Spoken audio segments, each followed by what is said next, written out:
For sure.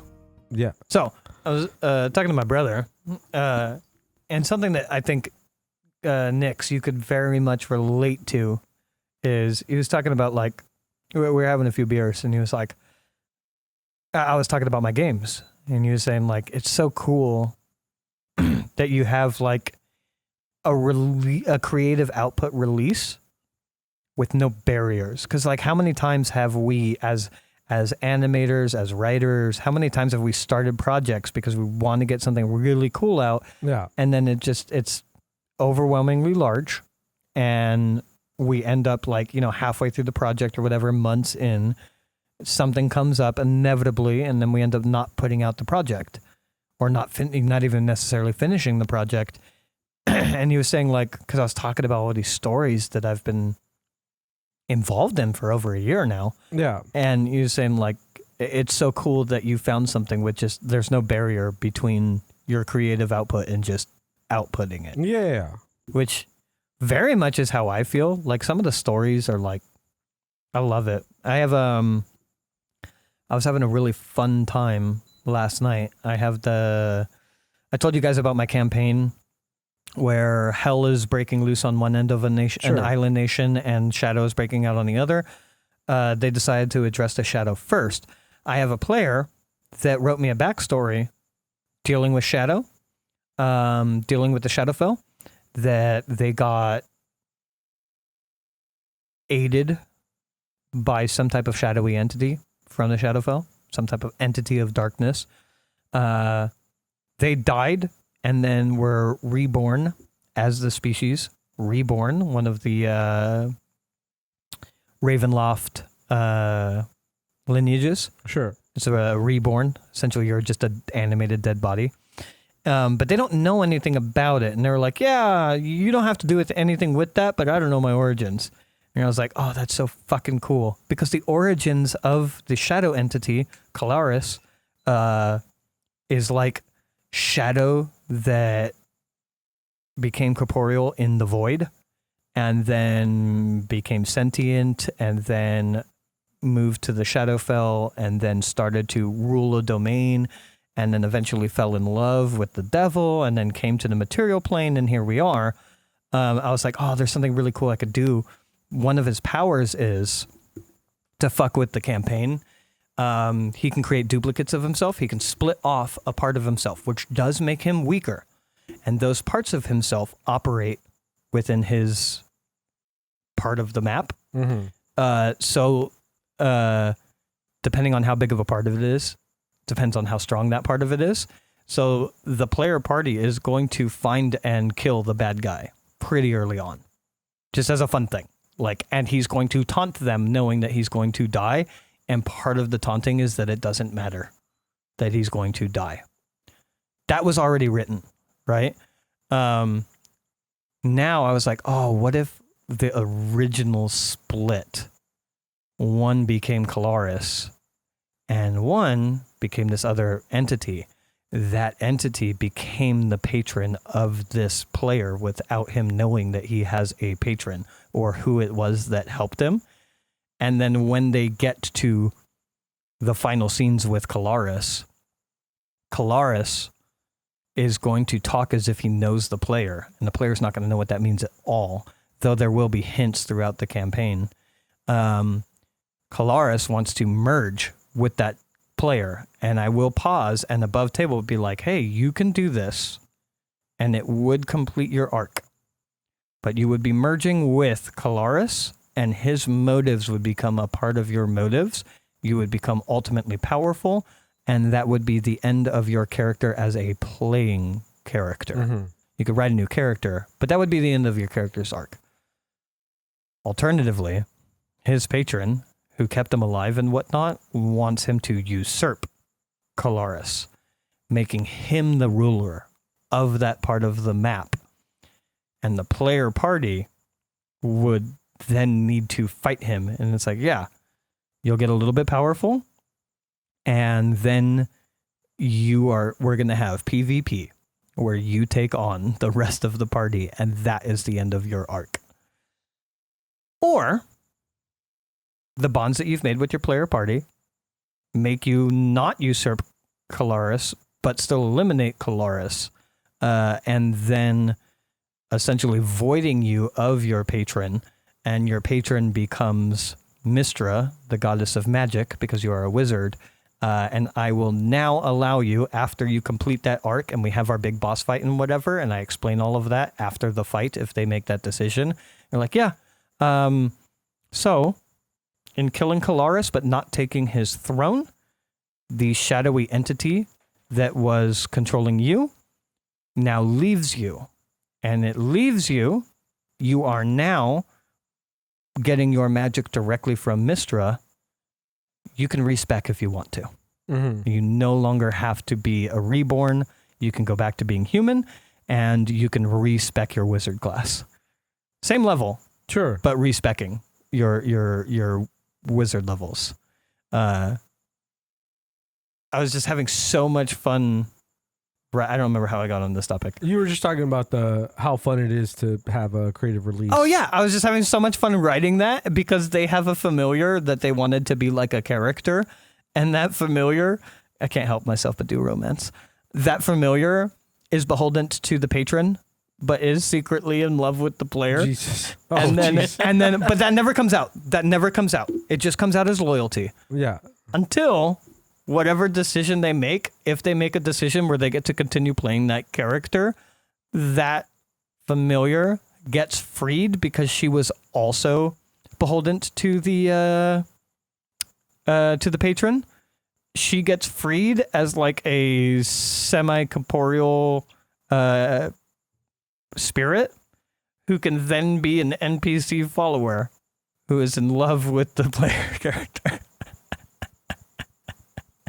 It's beautiful. It's a beautiful story. It's a beautiful story. And there's so many options. And like, where the fuck? And I can just do. So back to the conversation with my brother. I could just do that. Yeah. I'm just going to do that. Yeah. And I just get to tell that story because I play a game where I just get to tell stories at a table full of people. Yeah. I mean, I knowing you, I was thinking almost that like the establishing of Mystra, like that in and of itself is the end goal. Like, because he's whatever, this reborn or whatever. Yeah. Like, oh yeah, the patron's power leaves you, blah, blah, blah, and you're allowing the respecking. In my mind, it'd be like, the patron's power leave you, you're now a corpse on the floor. It's just all three endings are the bad ending, where you lose your character. No, I do want a good ending, and the good ending would be you choose your loyalty to your party. Of course. I'm just saying, if in my head, if you're this animated corpse using magic, and the magic leaves you, I feel like you're just a corpse now. Nah. I'll sway it how I feel like swaying it. Of course. Again, it's the story you're telling. Yeah, I like the idea of like, hey, you don't have all these dark influences anymore. You could respec with the same specs if you want to continue that because it's what you know. Whatever explanation you want, you get a respec. Yeah, you're making him a real boy. Yeah. I'm a real boy. Yeah, he's Pinocchio, and he's become a real boy. But I also love the idea that one of the options is to become the bad guy in the final scene. Yeah. And then it's PvP. But it's like, hey guys, we got to pause the campaign for a moment while this player walks away with the surprise of like, in my mind, you need to be this level to be able to properly combat the player party at what would be like a medium difficulty.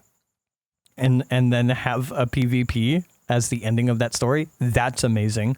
And then also making the choice where you're just like, oh, no, just give up my character for no reason, which is the least likely because you're going to a bad guy. You have no drive to necessarily do those things other than him trying to persuade you. I will not make persuasion checks. So it's literally just if you like the narrative enough, you could just become the bad guy. Yeah. Why not? Yeah. I mean, it's one of my favorite, or one of my favorite little details about like the campaign 1 of Critical Role is they had a guest star they guest starred a couple of times throughout the season. They were just like a reoccurring character. Sure. That the guest star showed up at the last session, or one of the last sessions, the last big fight. They were fighting an avatar of Vecna, like Vecna itself and whatever, like was starting to be trying to become a god or something like that. It was some big Vecna fight. And that character at the end of the fight, after he defeated it, was like starting to do a monologue or something to the rest of the party members as they're all trying to recover, take their deep breaths, or whatever.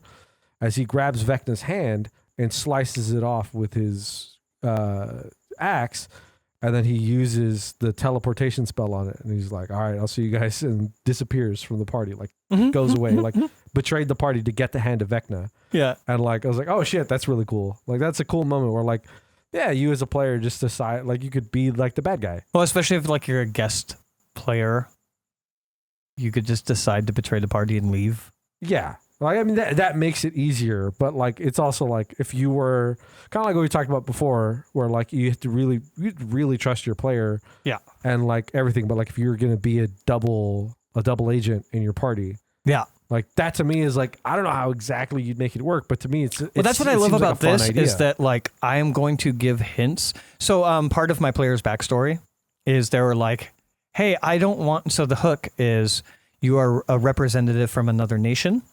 This nation is an island nation that is along prominent sea routes. So it is a powerful ally to have. So you want that powerful ally. You're a representative from another nation coming to aid this situation.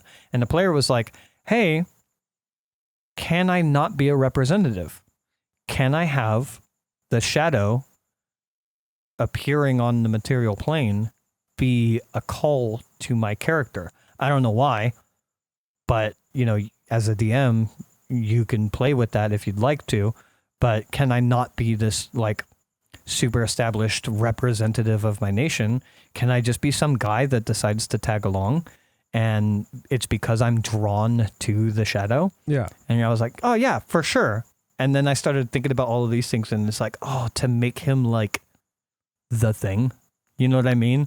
And it's the first half of the campaign. He's the thing. And when he gets there, unbeknownst to him, and he has a familiar that kind of knows about this, but is beholden to his patron that he doesn't know he even has. Yeah. He's established that something helped him, but he doesn't know what. Yeah. I'm interpreting that as him having a patron, but not knowing it. And his call to the shadow is his patron leading him. Yeah.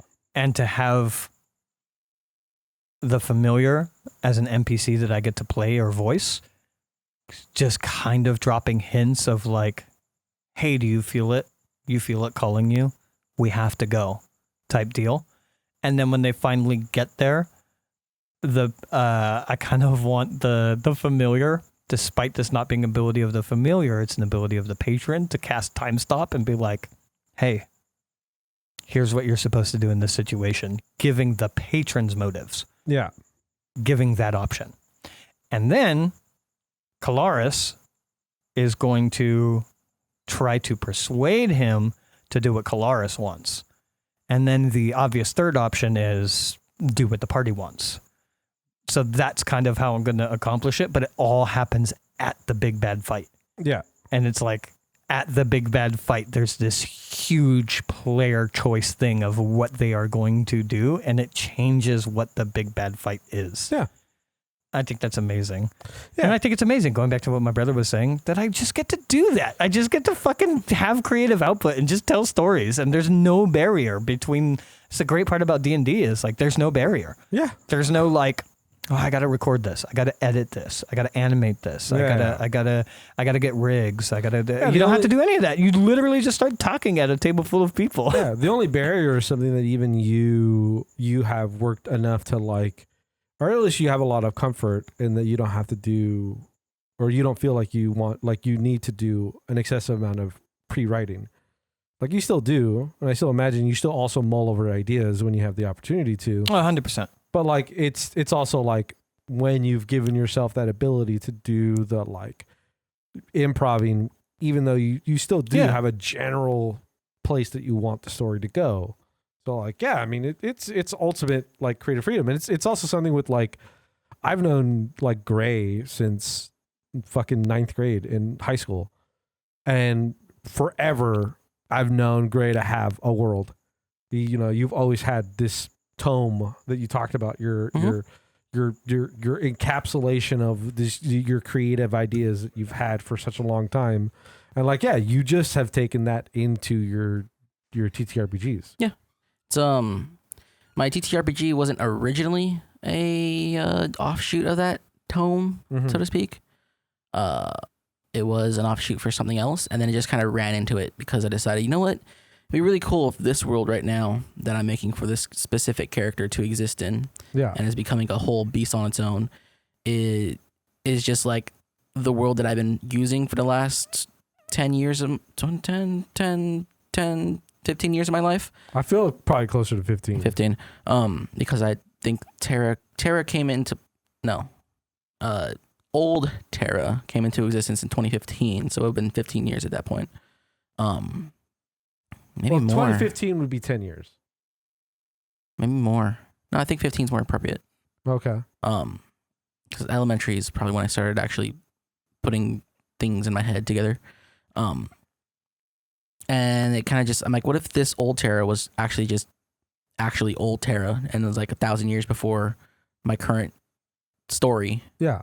And then somehow, history from this place can go into play in the future. And so that kind of just ran with that. And then I built it into, and it really actually expanded my like world, the celestial level of my world. Yeah. With like the gods and their own place of existence and why they're down here in the universe and what the things are doing, why it's illegal and why it's okay and all that stuff. So, yeah.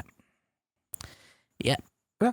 I just know you've had that lingering story that you've had to yourself for a while, and then just knowing that like, the few times that we've talked about it, we're like, oh yeah, you're just like integrating these concepts and these ideas. I mean, I have in my Google Documents on my fucking account, I have, I don't know, like 30, 40 different stories of just stuff I've written down because I just, like probably a lot of people who are in the space, you kind of have stories in your head and there's something, you get inspired by something you see or even like whatever, you just randomly something hits you and you start to kind of build and flesh something out and you're just kind of like, oh yeah. So you just, it's again, one of the things about D&D that I think is so fascinating. So it's just an amazing creative to output. Tell stories. Yeah. And just be creative and to like. Well, and also for them to like, in a very special way, unfold in a way you didn't expect because it's collaborative storytelling.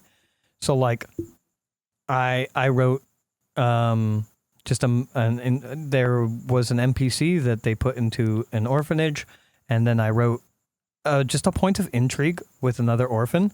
Yeah. And they're a warlock with the fiend patron. And I wrote it as a point of intrigue. And I thought about many ways that it could have gone. I never would have, if I was writing a book, I never fucking once, ever would have written that the party adopts the warlock kid without even knowing he's a warlock. They didn't solve the intrigue. Yeah. Without even that, I never would have written that. But it's such a fantastic outcome. And that like, I wouldn't have written it, but it is a good story. So like, it's such an interesting place to tell stories as well. Like I've just told you all of my ideas, but I'm sure a year from now I'm going to be telling you how it turned out different. Sure.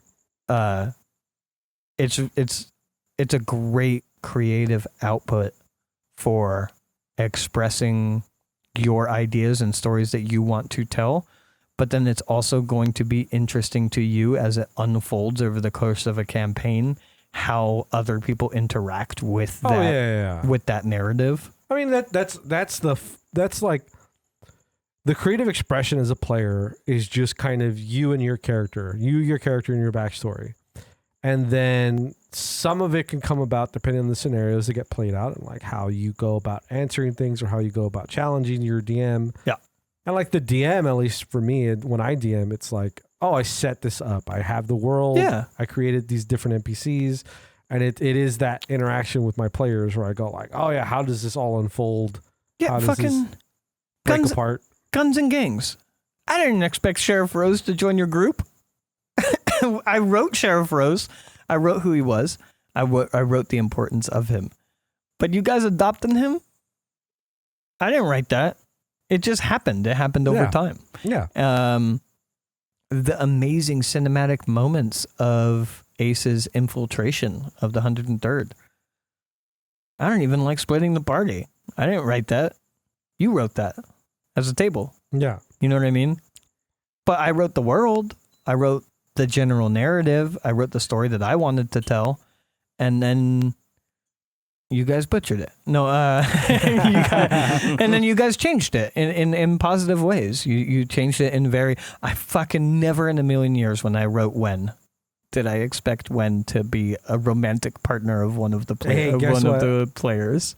I didn't think so either. And then you gave me a scene where all of a sudden Wen took her clothes off, and I was like, well, I'm not going to say no here. But there was bonding between you and her character. I didn't expect that. Of course. Literally, you know where that originally stems from? A player's harebrained idea. You guys had to go to another town that had a Chinese part of town. And one of the players, I don't even remember who, was like, we should bring Wen. She speaks Chinese. And that turned into you and her being psychopath romantic partners. I didn't write that. I think you know what I mean? I think it's because you had Wen as a stealth character, and I had respect Clint as a stealth character. When so you we saw did the her things. try and do things like I did write her as a stealth character, though nobody knew she was necessarily a stealth character. And then you guys had that situation where you were gonna we've talked about it on the podcast before, but you guys brought Sheriff Rose. And then the guys that he had a blood feud vendetta against happened to be on the side of the road. He doesn't know them. Yeah. You guys knew them. And then you guys were like, Sheriff Rose, guess what? Blah, blah, blah is going on. Please attribute the proper person. Bot and Bill. Bot and Bill. But hold on. There was a point as well where I had Nyx make a perception. You guys had no relationship at this point. I had Nyx make a perception check, and you rolled high enough, and I was like, "Oh yeah, Wen's not on the back of your horse anymore." Yeah, she had gotten off the horse unbeknownst to anybody and wrapped around to do her stabby thing. Yeah, and that was the first time that the stealth shit was like introduced. She also saved your son. When your son got taken at gunpoint, that was another instance of it. And it just and then you started talking to her and you were like, oh, do you only know how to use a knife? And she's like, yeah, I don't know how to use guns. Yeah. And then you were like, oh, let me teach you how to use guns. And you guys started bonding in that ways. Part of my motivation as Clint was like, oh, she's potentially because at that point in the game it was all about bumping up our allies. Yeah. So I was like, oh, this is a potential ally. And then all of a sudden it was like, oh, wait, what's happening here? This is crazy. So what happened was you two were bonding. Yeah. Right? Like friendship bonding almost. Sure. Something like that, right? You guys were bonding. You were starting a relationship of you teaching her how to use guns. She trusted you enough to show you like her scars. She trusted you enough to show you that she has a list of names of people that she once gotten rid of. And then Botan had her do something to test her abilities, which was mundane, but a mundane betrayal of you. The person that she has bonded with most in the camp, outside of Lucky sharing coffee with her, the person she had done that with most, and so she did the betrayal thing, and then after getting caught doing the betrayal thing, she felt bad, so she wanted to go and make amends. And then, I don't know, it just naturally evolved where she was like, hey, this isn't just about work, so to speak. And then I shot her in the leg. And then you shot her in the leg. But yeah, I didn't write that. Don't take my goddamn I didn't write stuff. that. Again, all of that comes back to some player being like, Wen speaks Chinese. Yeah. I didn't write that. No, yeah, of course. It's an organic exploration of where does your creativity bloom in this direction and that direction. And then also my players, where are they going? It's oh, they're going to do this. It's okay, what does that do? It's like, okay, this is going to be that, and we'll do this. And it's extraordinarily also you fun. Stood up for her in the town. Yeah. Because she was getting mistreated. Yeah. It's just extraordinarily fun and great to just have an outlet that you feel you can let your creative freedom kind of go. And it is again, the other aspect of TTRPGs in general is just it is absolute freedom. There's the whole point. And it's the best video game ever made. Yeah, you get to just do whatever the fuck you want. You have some limitations about the mechanics of the stuff that you're doing, but for the most part, Story-wise. yeah. I don't know what I was gonna. I had the thought earlier. I let it go, and I remembered that I was gonna say something, which is the freedom of your characters, your players, with the collaborative storytelling. I guess maybe another reason for you to give the Age of Umbra, which is the Daggerheart thing for Critical Role. Apparently, Matt, they had roughly designed a map, and he put in a couple locations, but he gave each of the players an opportunity to put something on the map and to call it a name. And he had like a list of suggestions, but whatever they came up with, it was like, oh, this is going to be this ruins. And it's the ruins because it's this or that or whatever. I was like, okay. And so that was part of their session 0 is the players helping to establish The what world. exists around them. And I was like, oh, that's pretty cool. That's a nifty way to like add even more of that collaborative storytelling. So the players are even more involved in the world. And so like the world feels like it's much more connected with everybody doing things. I did that in a really shitty way when I ran Space Mercs, where I was like, hey, there's unlimited planets. Where are you from? But I did it more recently with that Levain, where we had like a group meeting, a table meeting, talking about like what people would want to see and blah, blah, blah. And then we were talking about the way that the weave came into the world in such a destructive ways. And one of the players was like, oh, it'd be really cool if that like shifted the San Andreas fault and therefore like the coastline changed. Yeah. And I was like, oh yeah, what if that happened and then there was like a tidal wave during the merge? And so not only is the coastline only slightly changed, but there are now like large body of waters that didn't exist before and like marshlands and shit like that in Southern California. Yeah. Yeah, it's just cool. It's cool to let people be involved. Yeah. I think it helps. Especially for this. It's a free-form campaign. There is no hook. The hook is, they've put their own hooks in. And the hook, 2 of them are playing Gerbeans, which is from Humblewood. They're mouse people, small in class. And they're like, yeah, well, when the merger happened, we popped up in like Canada, and then we heard that there is a land of the mouse that worships the mouse. So that's why we are traveling to Southern California. Oh my God. We want to go to the land where people are worshipped and not just treated like street rats. Love it. That's pretty funny. Can't wait for them to get there. That's pretty good. It's pretty good.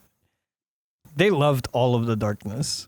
I don't think it deterred them at all. Also, one of them is a necromancer, by the way. With everything that I had written, I read his character sheet and I was like, you have no idea how well necromancy plays into this. With like with the Levain, the remnants and shit like that, like they're gonna do some shit with Levain. Oh yeah. They're gonna have to. You can't like at least I can't imagine. However horrific, again, it's kind of, I think I made a comparison to like the Philosopher's Stone of Full Metal Alchemist, but it's like you can't make essentially your world filled with magic batteries, and not throw players into it and be like, are you going to use them? They're torturous magic batteries. Like these magic batteries they're bathed in blood. Yeah. Well, are you going to use them? It's like, well, are they magic batteries? It's like, yeah. Well, I'm going to use them. I'm going to use them. Especially in a sillier campaign where it's like, in a sillier campaign, kind of like Lord's Fall, where players are less putting themselves in the shoes of their characters and more using their characters as a tool to tell a fun story. Yeah, they're gonna use the fucking batteries. I I don't think it'll ever stop any players no matter what setting you do. I'm just imagining like even if you had Monsters Inc. set up, you know, where your power and what you're doing is based off of the fear of small children. You are going to have a player who's going to have a child backpack. Yep. And just like constantly scaring them in order to get powers. It's kind of what we talked about when I wrote this really dark story, is that like you can come back from anything, because you could sit down and write Monsters Inc. as a horror and then play a silly, goofy, fun times campaign within it that looks like the movies. Yeah. You know what I mean? Yeah. So like, that's what I was saying. Like, I'll reel it back later. I'm going to keep writing my dark tale here. Yeah. I'll write my dark world. But like for sure, the last post show, immediately we started laughing and joking about the different things that you could do in this world. Oh, yeah. That are funny. They're loosey-goosey funny. You know what I was thinking? Instead of a wizard's tower, they catch wind that there's a wizard in the wizard's tower. When they get there, it's the Sears Tower. That's hilarious. It's just somebody you can pull back from. It's so easy to make it not dark and horrible. I mean, it's kind of like what we were talking about earlier. Oh God, the downtown LA, like, what do you call it? The landscape or the horizon in the distance? Yeah. The landscape, yeah. The building cityscape? The cityscape, there you go. See the cityscape in the distance? There it is. There's the towers. There's so many of them. There's so many wizard towers. So many wizard towers here. You know, like I was saying earlier, where like sometimes, at least in my opinion, there are aspects of settings and worlds where like, yeah, it dips into horror themes, like Monsters Inc. 100% horror theme is the setting, the background of the thing. Yeah. Even when you see that they're frightening children and that's how they're getting whatever, the beginning of the movie is all happy music and the dudes are cracking knuckles as they're fucking like stretching their neck out as they're walking into I believe the first scene of the movie is a horror scene. It's a monster trying to scare a kid. Yeah, but you immediately get like decontextualized from that and you're into this bright colors, bright room with like this, like all these different and it's doors, like a business a business comedy. Yeah. You're like, okay, yeah. It's like you can have fun in any, whatever your background is. You can have fun in any setting. Is like you just do whatever you want anywhere. It's D&D. Yeah. It's TTRPGs. Yeah. So like I mean, and I think a big transition for me to make it silly is like, don't do my deep, long, slow descriptions of things to get people tense and get people on edge, unless there's a punchline. Sure. But like when going through the Levain, right? Being like, yeah, you see some of the Levain. You personally have seen people pop into 1,000 balloons after touching it. Are you sure you want to touch it? Like, that's funny. Yeah. But then if you go like, you see the Levain, and you know, as you experience the merger, and potentially even people that were around you in the merger, maybe someone that you cared deeply about. Sure. As the weave ran through them and exploded, and they turned into this prismatic dust. And the most horrific part of it, as that happened, is that dust stayed collected as you saw other people explode as well into individual identifiable piles, as you knew where they were when they exploded. And as you are walking down the street and you see this pile of Levain, you can't help but think that might have been a kid. That might have been, you know, a local priest or something of the like, whose life was snapped out in a moment, in what was their worst moment, and also probably the most traumatic of your life. Yeah. And there it sits. Yeah, maybe don't do that in a silly, goofy Fun Times campaign. You know what I mean?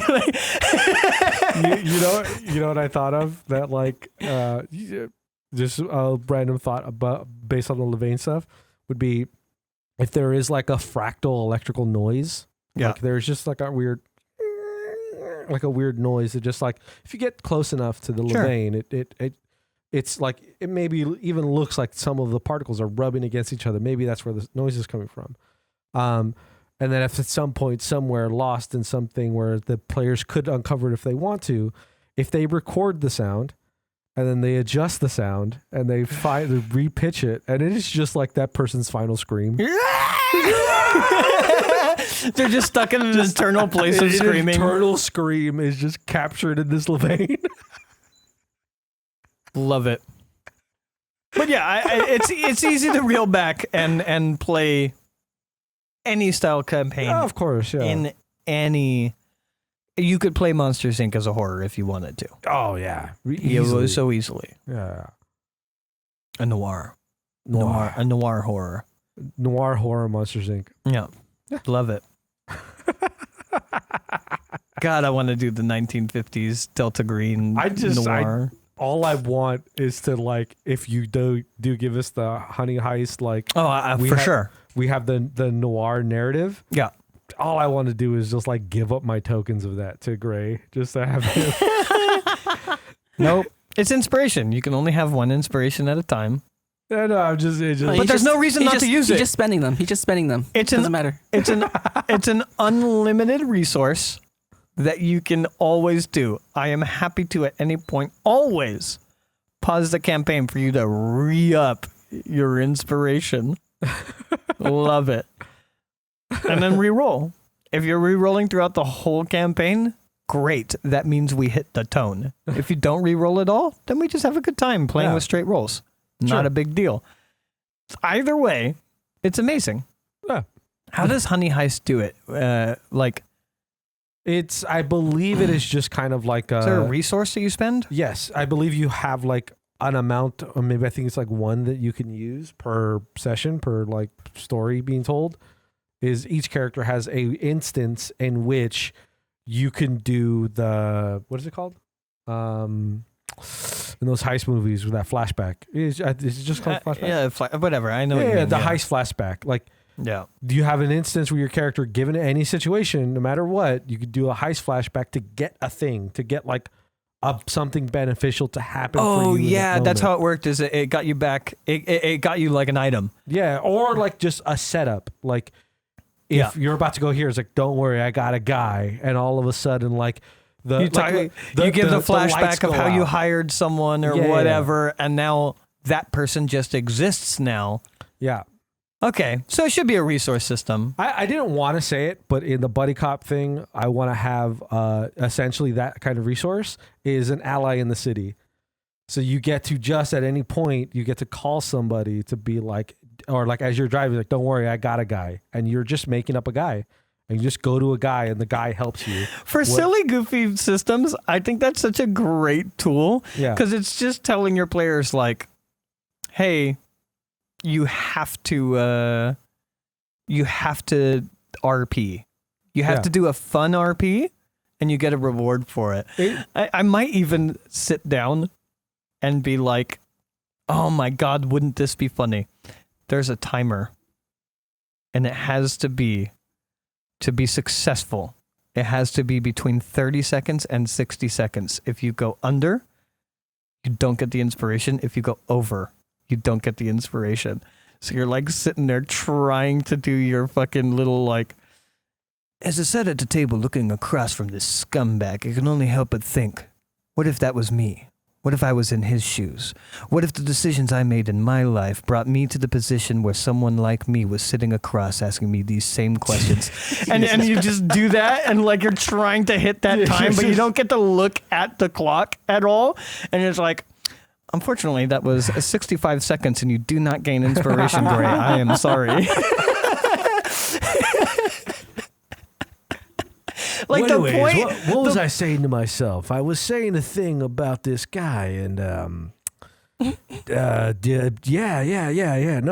was the thing. Also rating it of like, I don't think you did that good. I'm gonna give you a +1 instead of a +5. For me, just based off of Gray's God, we're doing Gray's this. attempts, it was just like, man, I need a lot of like similes and like. You don't have to though, no, because like I didn't do any similes or anything. No. His were great, That's and why, immediately want me to put it in Boston. Exactly. I'm just saying, like, of course I don't have to, But the inspiration of what he did with it is like, God, I love it. I love it. I love the fact that like, yeah, this guy smelled like a banana that's been out in the sun for 2 days too long. Also, it has to be interruptions. So like I will fully just be like, yeah, as you guys are sitting there in your car staking out this building, no one's gone in, no one's gone out. The building erupts in an explosion.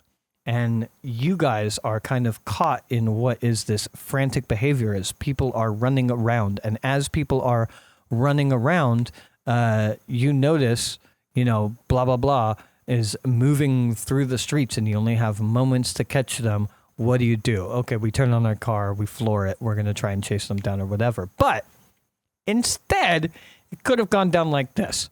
You guys have been staking out this building. No one's gone in. No one has gone out. And immediately the building erupts in explosion. Pandemonium commences as people are running around. DM? Yeah, I'd like to go into a noir moment. As I'm sitting here watching these people running around like a chicken without a head. I think back to my childhood, butchering chickens on the farm. I realized I didn't have my lighter, and this is a good opportunity to get a cigarette. Much like back in the war when I was a soldier, just doing my duty, I saw many situations where explosions would go off and people would run around, and at that very moment is the moment when the Germans would get away. Knowing that, I put my keen eye onto the scene. And I'd like inspiration to be able to make a perception check. Pretty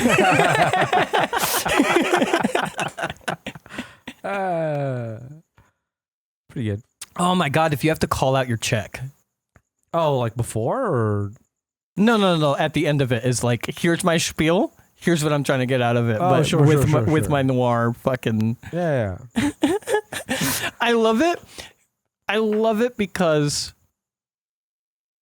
even if 90% of the game is these noir moments, that's hilarious. Yeah. I don't care. I almost don't want it to be a limited resource. Oh my God. What if it's a limited resource like D&D Legendary Actions? There's a recharge and you don't get to roll that until the beginning of like, I'd like to do a noir moment. Roll a D6. It's a 1. I guess I can't do my noir moment. Oh, that'd be fun. That'd be a fun way to do it. But it's otherwise unlimited. So it's like if you roll a 4, 5, or 6, you get to do a noir moment, and then you get inspiration from your you noir have one moment. to begin with, and then once you've used it, every single time there's an opportunity which you want to use it, you just have to see if you can recharge it. Yeah. And the recharge happens. Maybe the recharge should happen at the. No. It should be the beginning of the moment, so you're not constantly, noir moment after noir moment after noir moment. There's still some play in between. Yeah. Of like realizing that you're interrupting the story for something you might fail at. Yeah. I fucking love this so much, and I love the idea of using Delta Green's sheet for it for no reason. It's a good person sheet. Yeah, it's good, simple, straightforward. Yeah. It's a good person's sheet. The stuff beyond the sheet is not very straightforward, but like all the how in depth it goes with like jobs and like. Yeah. Oh, I mean, in this situation, you guys clearly would both be cops. Of course, I'm just talking about just Delta Green in general. Yeah, you're investigators. Whether you're a private eye or you are, police investigators. I don't know. Detectives. Detectives. I so want to just because again, I just think Gray is a fairly powerful character actor in D&D settings. I so want to just be his Watson. I want you to be Holmes, and I'm just your Watson. In this playthrough, only Gray gets the noir moments. So I said I'll give up my moments. Gray gets noir moments, and you get a luck resource. Discombobulate. I love the idea that Gray, you get these noir moments, and I love the idea of Nyx getting luck points that he can spend. We're just doing another buddy cop thing. It's back to back. Another buddy cop thing. This one, 50s noir. The other one, high fantasy, kind of sci-fi, a little bit, like touches a little bit of sci-fi.